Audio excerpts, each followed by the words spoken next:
In kindergarten, we were taught to offer a seat to those with nowhere to sit, to offer a helping hand to those in need, and to hold the door open to those behind us. Yet, when we think of changing the world, we think of never-seen-before complicated inventions or the loud advocates dominating our screens. When we think of changing the world, we think it has to be big, spectacular. But what if changing the world is as simple as the lessons we learned in kindergarten? Good afternoon, Miss McInnes, Madame Kim, Madame Senecal, Miss List, honored guests, and my fellow study sisters, old and current.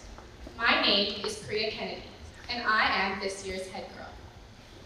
Il y a 110 ans que Margaret Gascoigne a fondé le study.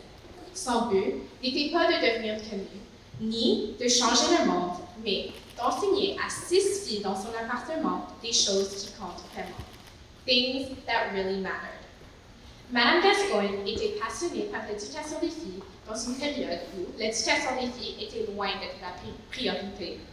Or, au lieu d'essayer d'éduquer toutes les filles du monde, d'avoir la voix la plus bruyante dans ce débat, elle a créé une petite école pour filles en 1915, en commençant par la transformation de 6 mondes.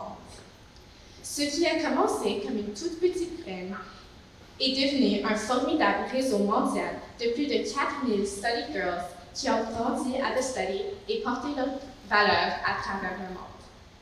Think of our annual bazaar, now a major event of the community. It once started as a small fundraiser for the World War II Canadian soldiers. Or more recently, the Nicaragua initiative that I've had the pleasure of participating in. It began as a student's dream to improve the education of the students at the Diria Institute, and now funds the scholarship university tuition of several young women in Nicaragua. I now invite you to look to your left and to your right at this family of friendship and support, at the girls who have grown up alongside of you and have partaken in the incredible experiences that the school has to offer. All of this because of a small room with 6 girls and 1 perseverant headmistress. As a lifer, during my time at the study, I was often nervous about the leadership positions that I was taking on, including this one. I worried that I didn't have the smartest or the best ideas, and that to compensate, I needed to be the loudest in the room. But over time, being surrounded by so many inspiring examples of incredible leaders who took action quietly, one little persistent step at a time, I came to form a true understanding of leadership. Today, on Founders Day, we reflect on our school's rich history, as well as on all of the accomplishments of our current and former students. All because one woman decided to start a school in her study.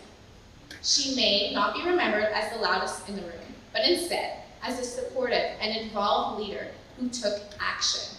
At the study, we have the privilege of a variety of opportunities, of encouraging teachers, and so many resources.